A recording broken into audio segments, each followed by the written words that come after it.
Hello everybody, this is Pyra and welcome to my channel. We have another year of PAX East tips and tricks to give you. Round one was for PAX East Tips and Tricks 2024, and this year we've refined last year's tips and added some more community input, got a little bit more questions from the community that we're trying to answer here. And quick note about me as well, if we've never met before, I'm Pyra. I've been going to PAX East since about 2015, 2016, right in that range. And ever since I started, I have been obsessed with it.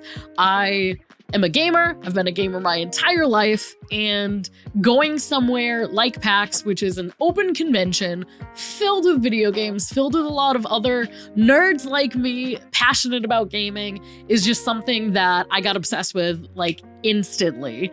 And so I started making these tips and tricks and review videos to just help out others like me, as this was really my first convention going to, and kind of navigating it was a little wicked crazy. And instead of having more people trying to navigate that all on their own, I wanted to instill some tips and tricks into the community to help make this the best PAX that you could absolutely have.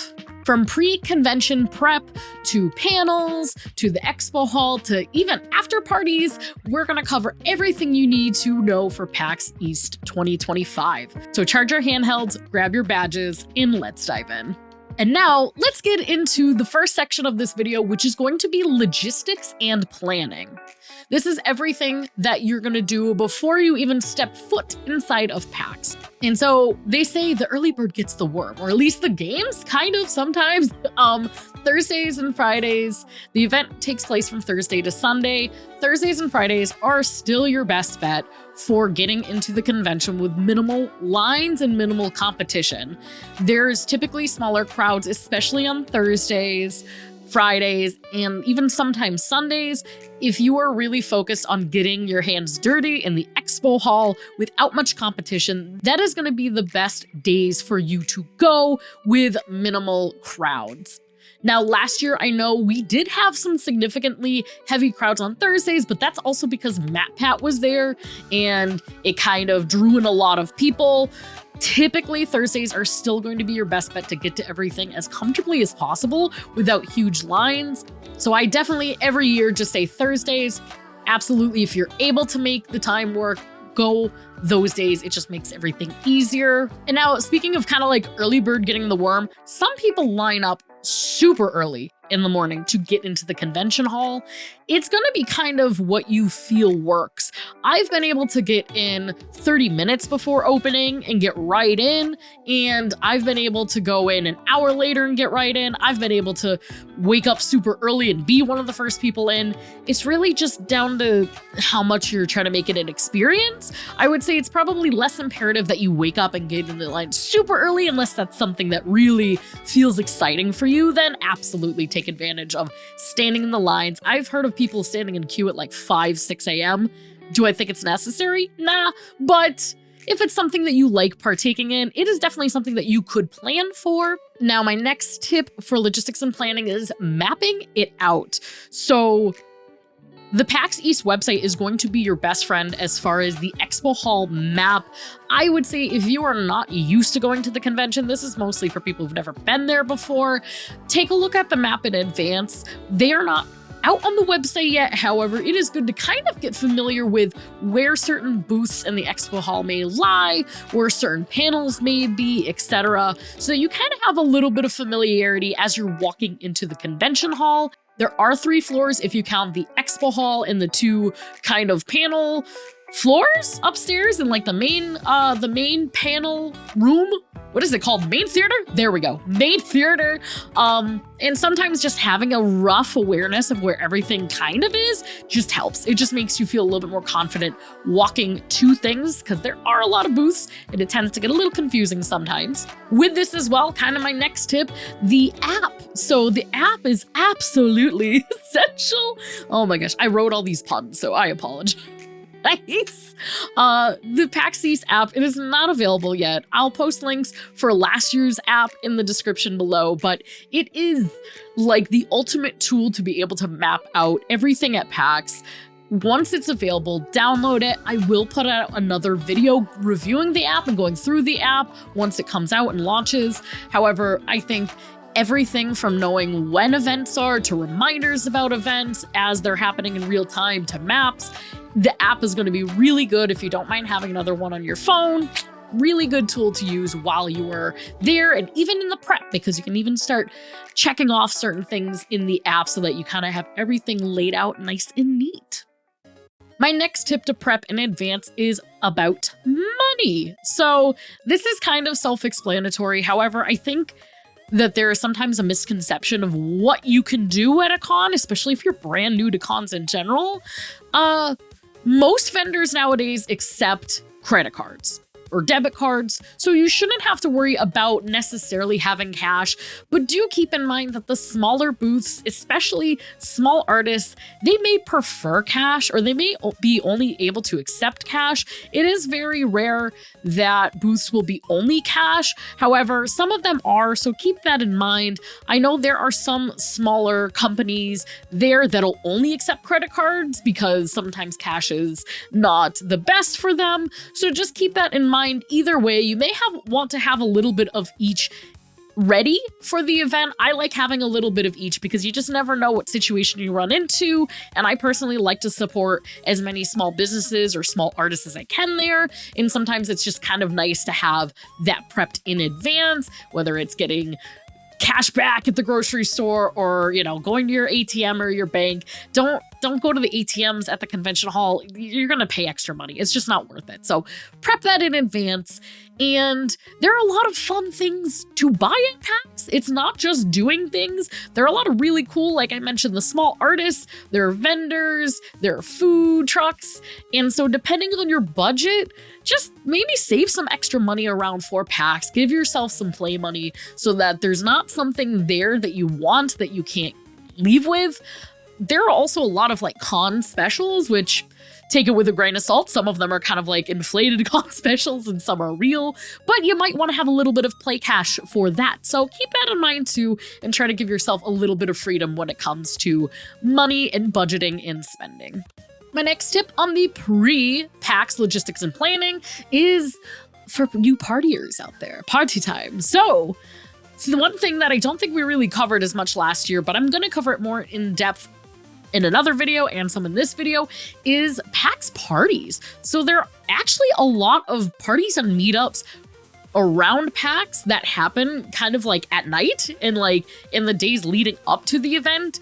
So keep an eye out if you're somebody who wants to be sociable. Maybe you want to do a bar crawl, or maybe you want to meet up with kind of people in your fandom, or just see some nightlife around the Boston area. Keep an eye out for different PAX parties. There is a PAX Parties Twitter that'll announce everything. Also, Marooners Rock, which I'm actually a writer for Marooners Rock, so shout out to them and their site. This video will probably end up there in the near future. They also do a big elaborate list of PAX parties, so keep an eye out for those. If you do want to join up with any, maybe it's content creators, maybe it's Pokemon people, like etc., PAX people in general, they will have a list of all these different parties that you can attend after the show, and it could be fun. It can be fun to network and kind of hang out with people in the community. Next tip is regarding accommodation hacks. So accommodations, hotels, Airbnbs, maybe just traveling in every day. There are a ton of options that you can do in order to be there, like to stay overnight. It's gonna really depend on you and where you live, what your budgeting situation is for the event, etc. There are Airbnbs and hotels that you could probably drive in, like a 20 to 30 minute drive from the city. That's going to be your like cheapest option. So if you're looking for a solid option that is the most affordable, that's probably going to be it, unless you live close enough where you can take the T in or like the train. Like that is going to be your most budget friendly option. Airbnbs in general, if you're able to go with some friends, that can make everything cheaper than hotels typically, especially when you factor in your hotel parking costs, etc. You can usually just split the cost with friends. So sometimes it is good to meet up with people. I've even seen people in the Facebook group and some Reddit groups asking to bunk with people, kind of asking folks to like split a hotel room. That is an option. I know for myself, I don't like doing that, and I also travel with my husband, but it's going to depend on you and your situation. If you're a single person who is ready to bunk with a stranger, maybe that's an option, or maybe not. So kind of keep that in mind though, as there are like so many different ways to plan out your accommodations. I did a full video regarding how to book hotels on the PAX East website, which has a lot of hotels in the near area that are actually cheaper than booking straight through the hotel. I'll post the video link for that down below as well. And the hotels that are right next to the convention center are expensive. They really are. I think for this tip, it's mostly just figure out what your priority is. If it's convenience or cost. It's not black and white. I think that there are some factors in between. I know myself as somebody who is a content creator, this year I'm also going on a media badge. I'm also going partially as an exhibitor. So I know my PAX experience is jam-packed, and I like to go at the Westin or one of the hotels in walking distance, because that helps me relax as much as I can, as well as enjoy myself. But of course, with the close hotels comes a big cost. So it's going to depend on what your primary reason for being there is and what your situation is. The Westin is the connected hotel. That is pretty much all sold out by now. So it's kind of, you can keep an eye on it. Never say never. The hotels, people check in and check out or could get off the list. The wait list shifts around all the time. So keep an eye out. But if you want a closer hotel, I would say book as soon as possible if you haven't already, and also expect there to be a higher ticket cost just because of the convenience. Now, with accommodations as well, the parking garage, there is a fee every year to park. It can get pretty costly, so sometimes it's better to consider just taking the taking the train in and doing a little bit of walking. Or if you are staying at one of those close hotels, maybe it's better to just park your car in one of the hotel parking garages and walk over. It's really going to depend on your situation there. So the next tip I have less experience with, but I just wanted to do a shout out because I know some folks this past year had informed me about it, and it is about the medical badges.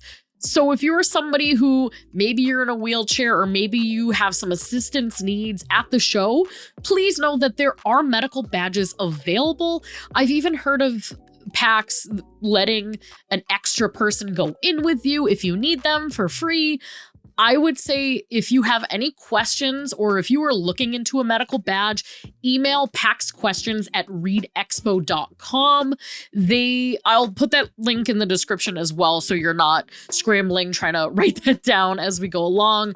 But they are available. So please, if you are somebody who requires accommodations or you really just want to look into the accommodations, feel free. It is free to email them. It just takes you a moment and they can usually help you out. And I know I've heard that a bunch of people have had a lot of help from these medical badges, either getting a person in to assist them or just getting certain accommodations for panels, or maybe, having places reserved in line for them. So if you are somebody who needs that assistance, feel free to email them. I know this is about the time of year that they start responding to people, so definitely check that out if that is something that you need. And now, kind of speaking of timeline a little bit, this tip is less of a trick, more of a tip. Everything with announcements in our PAX East timeline, I'm recording this on March 1st. Anytime between now through April, we should start seeing event and celebrity guest announcements, as well as the vendors and hopefully a map soon, usually anywhere between 1 to 2 months before the event, before PAX East, we get this information. So we are just at the cusp of when information may start to trickle in. So with that tip in mind, don't be anxious if you don't see any information right now. This is very typical. They do this every single year. They really don't start announcing information until somewhere between that 1 to 2 months before the event mark. So keep an eye out. I say usually keep an eye out on different, if you're on X or on Facebook or Instagram, any social media, keep an eye out because they will be posting those. So if you're going for a certain vendor, if you're going to see a certain celebrity or you're just curious, keep an eye out somewhere between now to next month for those announcements. They should be coming out very soon. This also includes the schedule for the panel schedule. As of the day of recording this video, people actually last night got their acceptance letters. A bunch of acceptance letters for panels just went out. So I'm sure if that's the case, we'll still probably have at least a couple weeks before any solid schedule happens. With that to be considered, it is very difficult for some folks to book your badges before knowing what's happening. However, I do encourage you, if you are able to book a 4-day badge, or if you maybe are not so flexible on what days you can go, buy your badges now. This year, they're also starting to increase the prices. They had an early bird price, they have a main price, and then I believe the price goes up one more time if you wait till the gates open. And I know once the schedule goes live, that's when tickets are really gonna start being competitive. That's when folks are really gonna dial in on a day that maybe the most of something is going to happen. And so I recommend, if you are somebody who is scared of losing a certain day in advance, buy that now. Don't wait, because you just never know if those days will be available once the schedule goes live. So that is all my tips about the logistics and planning portion. Now let's get into health and wellness to level up your stamina. Now, this is a PAX East tips and tricks video, a con tips and tricks video. Pyra, why are you talking about health and wellness? Listen, there is a reason. The reason is most of us tend to forget to take care of yourself, especially at a convention.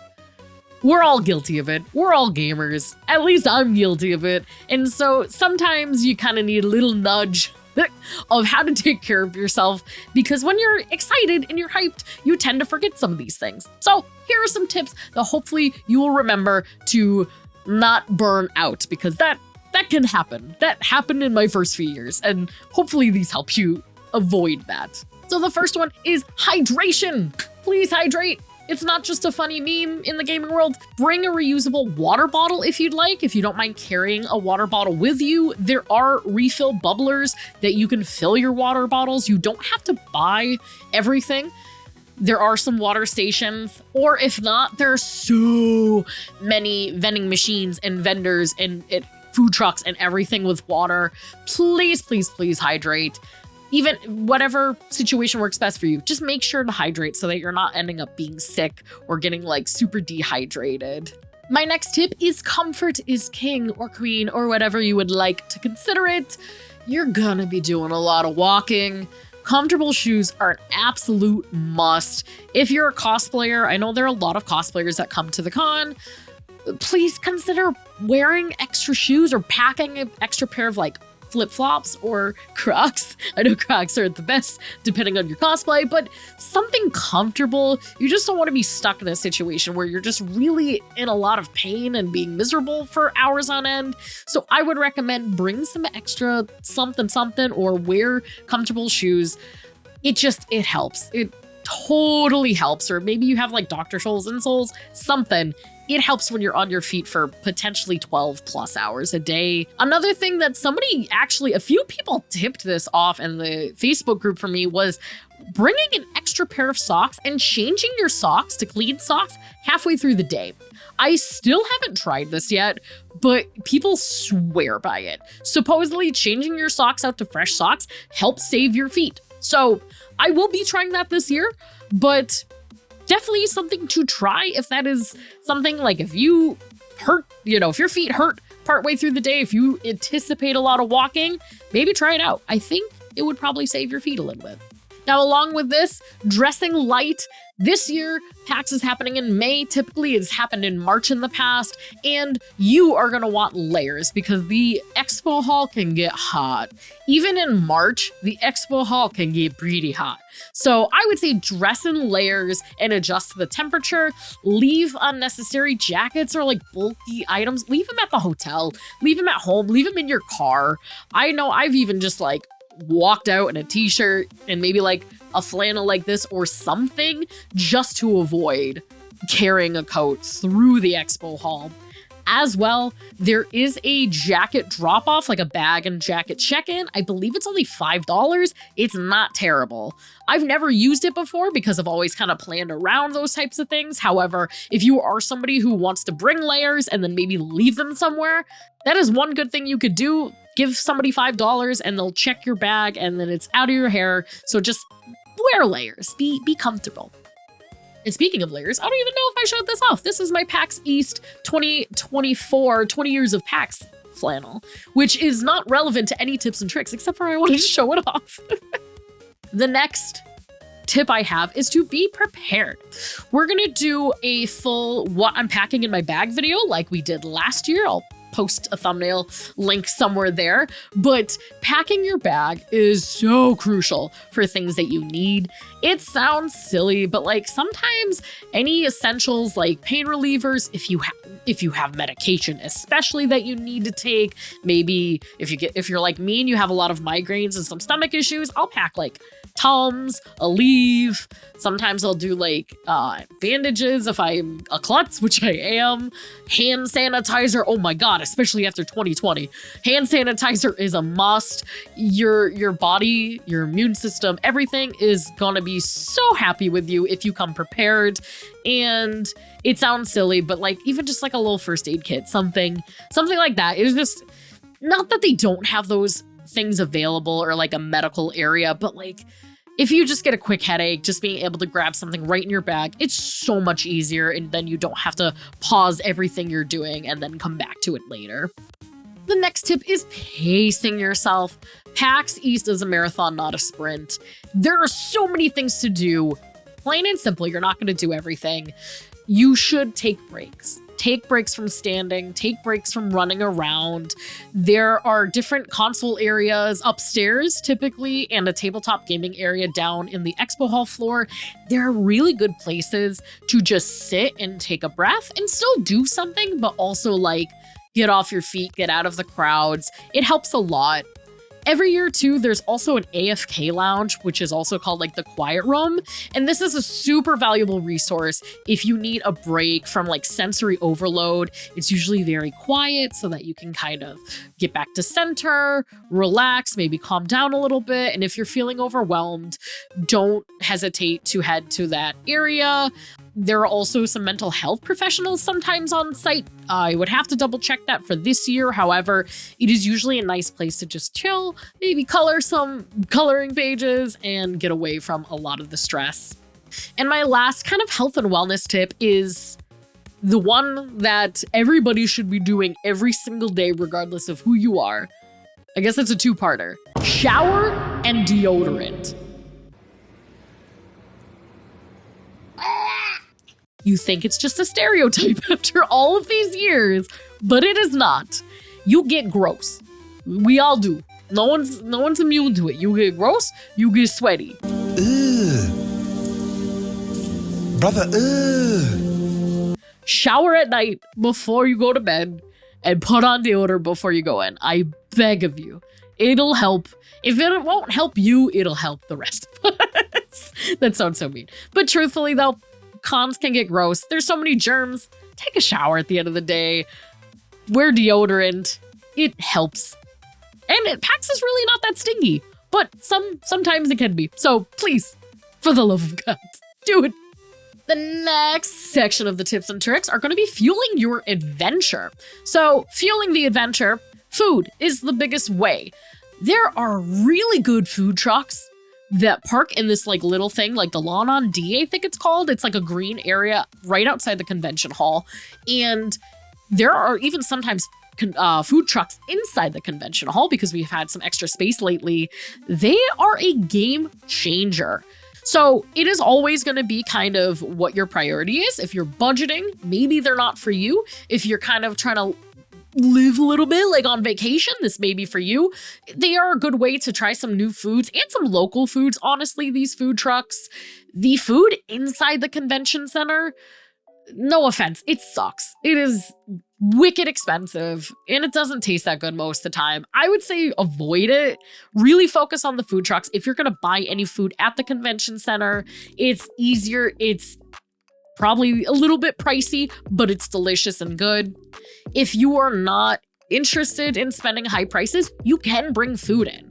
So bring some protein bars, bring some snacks. You are allowed to pack those and bring those in as well. I've heard of people bringing some coolers and like a PBJ. Don't quote me on that because I've never done that before. However, think of food beforehand depending on your situation. If you're budgeting, maybe really packing all your food is the way to go. But if you're treating this like a little vacation, you have some money to spend, the food trucks are where it's at. I know my two favorite ones, I will give you that. My two favorite ones that I usually go with is Moizilla and Roxy's Grilled Cheese. Oh my God, they're amazing. They're like absolutely my favorites. I'm there every year, at least once. So hit those up, if nothing else, if you want some delicious local food. Speaking of food as well, there are some really cool restaurants in the Boston area. Similar situation, if you have some extra money and you don't mind going out, there are really cool hidden gems in Boston that you could enjoy for dinners or breakfast. There are some really nice steakhouses in the area and Italian restaurants. And so just kind of look around, look at some reviews, maybe look at what locals are saying. I know another one of my personal favorites, it is pricey, but my husband and I have gone there a few years in a row, is the hotel at the Seaport Hotel in the basement. Even if we don't stay there, it's a really nice kind of like upscale restaurant, and it's more money, but it is really nice. And there are a lot of really cool options in Boston. So look around, explore, and then if you want to save some cash, feel free to pack some things and bring them in. And now this is the final section of our tips and tricks video for this year. This is the pro tips. This is the tips once you're inside the expo hall, once you're in and ready to go. And let's look at this. First up is about enforcers. And what are enforcers? Enforcers are the volunteers working PAX, making sure that everything is calm, cool, collected, organized. Everybody knows who they are. They are wearing a bright red shirt that says enforcer, usually with like a yellow arm badge. They are going to be a great resource if you need to find information, if you're lost, if you have questions, go find an enforcer. They're the ones that are working the event and can help you out. Along with that, please listen to them. So a big thing that I've seen them do is kind of contain lines for certain panels, especially when they're huge panels. And so listen to enforcers. They are the volunteers that bust their humps to make sure that PAX is as smooth as possible. And so I have a lot of like respect for them. And I also think that people don't necessarily know who they are and what they're doing, but what they're doing is really trying to make the event as safe and as effective for everyone. So please listen to them and know that they're a good person to stop and ask questions if you are having any issues at the show. And so the next tip is about theater navigation. If you're going into a theater, the theater is going to have a name like Bumblebee or Bobcat or Arachnid. Those are the kind of like terms that they use for the different floors or the different theater names. And there's a convention system to how it works. It's not just random names. The first thing about it that I think was super helpful once I learned it was that there are 3 main floors. You have your floor 1, floor 2, floor 3. Floor 1, these are going to be your sea creatures. So anything that has like a sea creature name is going to be floor 1. Floor 2 is going to be your land animal creatures. And then floor 3 is going to be your air creatures. Your air creatures? You're flying. You're flying animals. So Bobcat's land, that's going to be on level 2. Bumblebee is going to be on level 3 because that's a flying animal. So keep those in mind. You don't need to memorize those, especially if you have maps, but it's just a kind of cool, easy thing to remember. Each corner of the building is also labeled A, B, C, and D. So one thing that's cool is if you're looking for maybe Bobcat at 10 a.m. and then Bumblebee at 3 p.m., those are in the same corner of the building because they both start with B. However, Bumblebee's going to be up at the top and Bobcat's going to be somewhere in the middle. So something really cool to think about.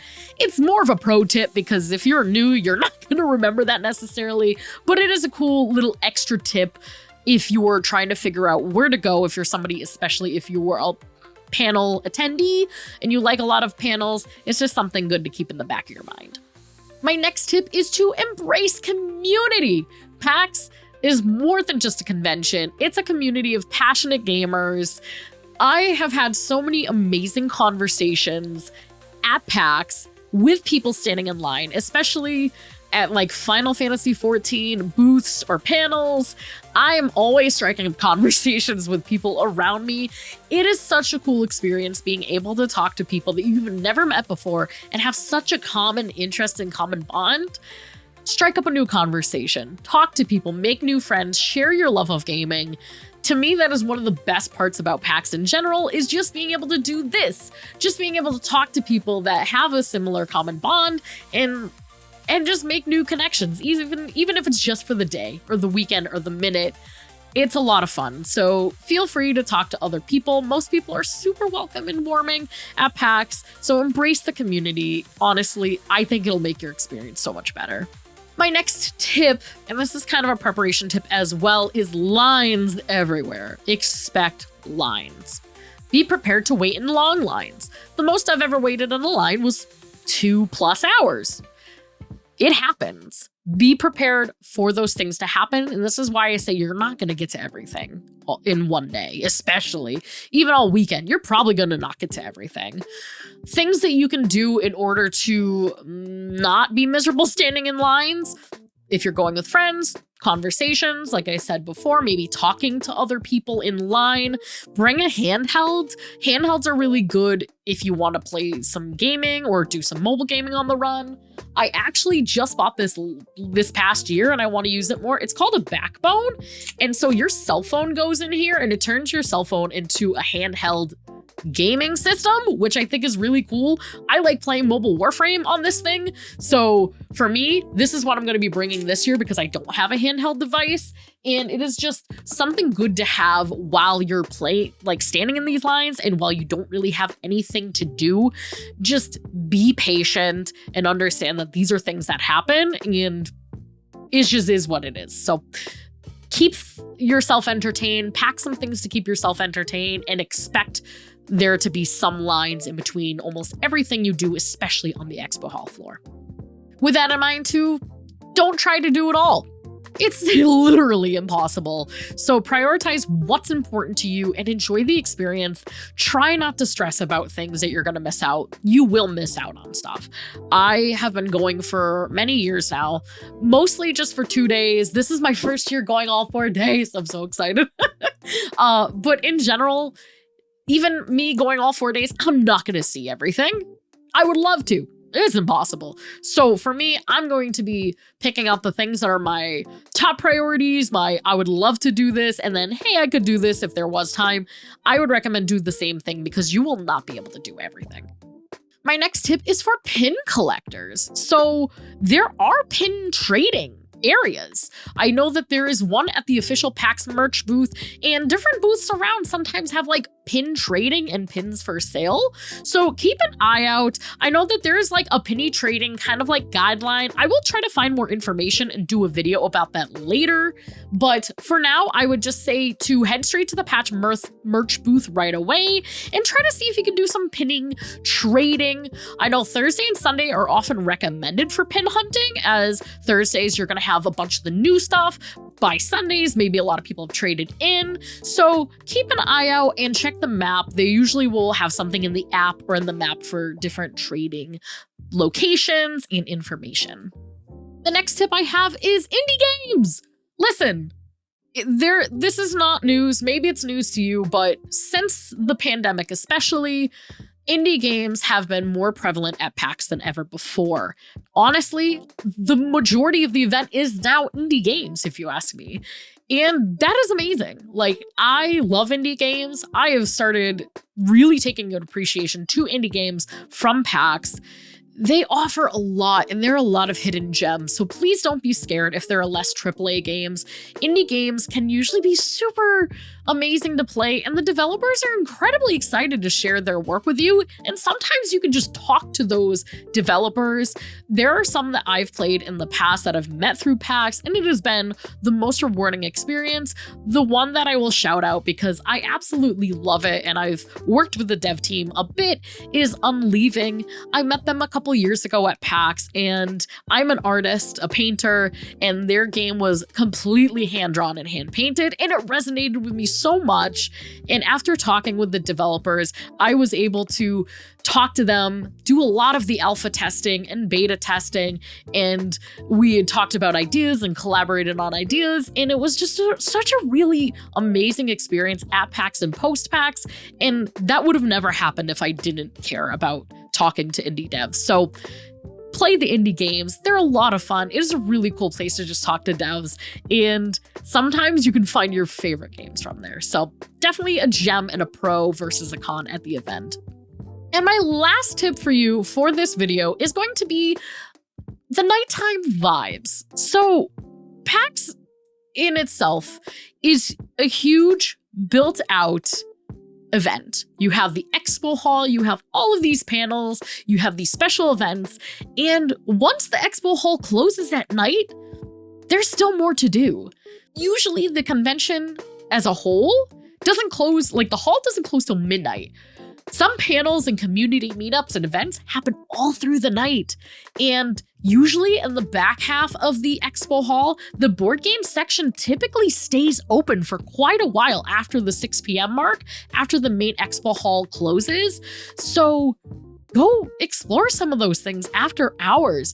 It is a different atmosphere after the main expo hall closes. It is way more chill. People are just chilling and excited to be there with each other. There can be concerts, like I know Bit Brigade is back this year. I'm so excited to see Bit Brigade. And just different events at PAX, and also in the PAX parties, which are not PAX sponsored, but kind of like parties in the area. It is just such a cool, chill, collaborative vibe. I recommend keep an eye out. If you're not somebody who's like ready to go to bed at 6 p.m., do some of the nighttime vibe things at PAX, both at the hall and in the area. It is just a different experience. Even if you just walk around the PAX floors after hours, you can sometimes see some pretty cool things. So keep that in mind too. I know it's something that not a lot of people talk about, and it's a different vibe, and it's a lot of fun. And so friends, that is a wrap on this year's 2025 PAX East tips and tricks video. It's gonna be another great year. This, like I said, this is my first year going all 4 days. It is my first year with a media badge. I will be there in full swing, ready for the event. Expect in the next coming months, we have about just over 2 months until PAX East. I'm gonna be coming out with more videos. This wasn't it. I'm gonna be coming out with different updates of what vendors will be at PAX. I'm gonna be talking about what's in my bag. I'm gonna be talking about prep for content creators specifically, and I'm gonna try to add some tips and tricks for exhibitors, as I have a little bit of experience in all these areas this year. So keep an eye out on my channel for more tips and tricks and specific info leading up to the weeks of PAX East. And don't forget to like, comment, and subscribe to my channel. I am still growing this YouTube channel, and I appreciate all of you who have helped me along this way. Any comments, likes, comments, all that stuff helps. So I appreciate it if you're able to do any of those. And if you have any questions about PAX East, or maybe you have some tips of your own that you would like to share with the community, put them in the comments below. We'd love to hear what you are thinking about when it comes to PAX and what makes PAX East so special to you. And friends, without further ado, thank you so much for watching. We will see you at PAX. Bye!